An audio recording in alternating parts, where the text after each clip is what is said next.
Nobody is watching you right now. No audience, no performance, no one to impress or convince or explain yourself to.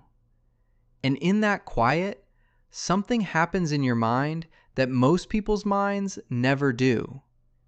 You have probably never been told this about yourself.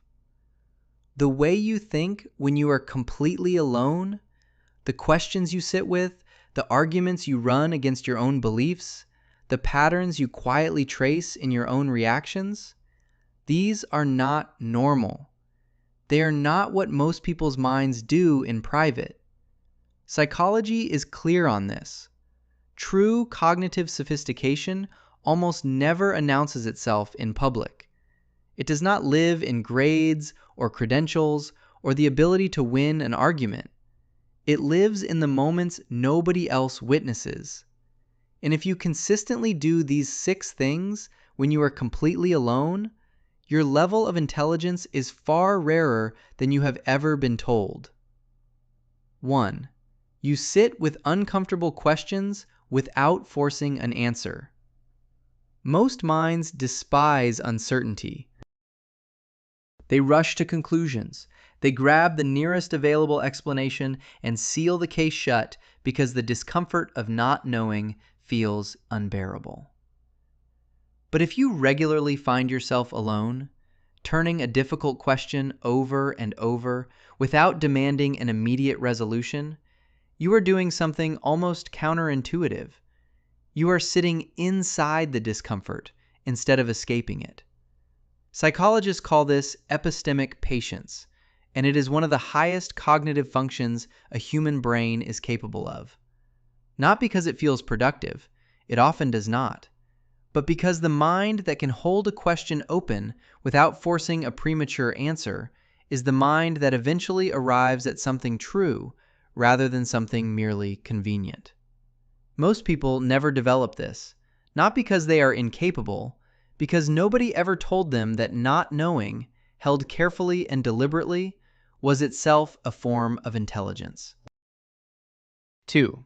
You mentally argue against your own beliefs. Think about what most people do with their private mental time. They replay conversations where they were right. They construct imaginary arguments they would have won. They quietly congratulate themselves on the positions they already hold. Now think about what you do.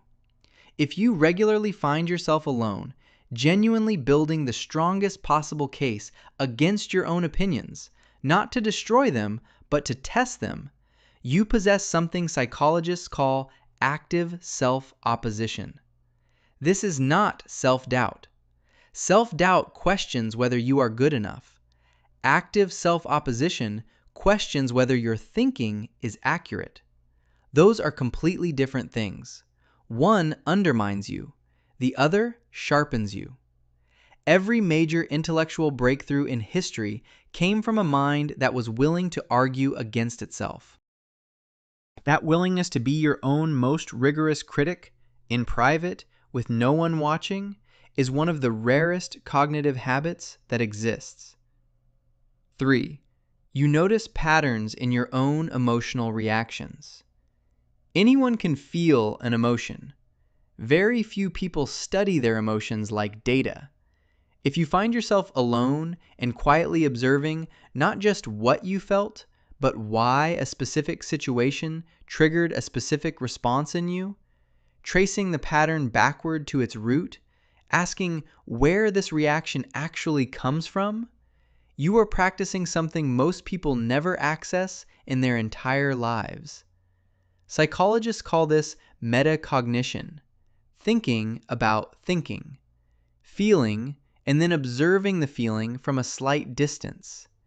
The ability to do this privately, without anyone prompting you, without a therapist asking the right question, or a book pointing you in the right direction, just your own mind watching itself move through experience, separates reactive thinking from genuinely intelligent thinking. Not because emotions are a sign of low intelligence, but because the capacity to observe your own emotional patterns rather than simply be carried by them is a different order of awareness entirely. The honest middle stop here for a moment, because something needs to be said before we continue. If you are recognizing yourself in these first three, you have probably also spent significant parts of your life being told the opposite. That you overthink, that you are too in your head, that you should just feel things without analyzing them, that you are too hard on yourself when you question your own beliefs. Those criticisms were not right. They were descriptions of ordinary minds encountering a mind that operates differently. What looked like overthinking from the outside was actually your intelligence doing exactly what intelligence is supposed to do, working, even in private, especially in private. 4. You revisit old memories and understand them differently. Highly intelligent people do not just store experiences, they return to them. Not out of nostalgia, not to dwell, but because a more developed mind looks back at an old memory and sees something the younger version of you could not have seen. If you have ever been alone and suddenly realized that something you experienced years ago means something entirely different now, that the story you told yourself about it was incomplete, or that the lesson you drew from it was the wrong one, that is not rumination. That is cognitive flexibility operating at its highest level. Your mind is not just a filing cabinet storing information in fixed folders. It is actively reorganizing, reinterpreting, rebuilding its understanding of the past in light of who you have become. Most people's understanding of their own lives stays fixed at the moment it was formed. Yours keeps growing. 5. You get genuinely curious about things that help you with nothing. Shallow curiosity is transactional. People learn what helps them look impressive, earn more, or solve an immediate problem, and then they stop. But if you regularly find yourself alone, diving deeply into a subject that has absolutely no practical payoff simply because something about it fascinates you and you cannot quite let it go, that intrinsic intellectual drive is one of the clearest psychological signals of a high-functioning mind. Not because useless knowledge is somehow virtuous, but because the mind that follows genuine curiosity is a mind that has not been fully domesticated by utility. It still moves toward what is interesting rather than just what is useful, and that freedom is rarer than almost any credential you could put on a resume. 6. You catch yourself mid-thought and change direction. Most people commit to a mental direction and follow it to the end out of sheer cognitive habit.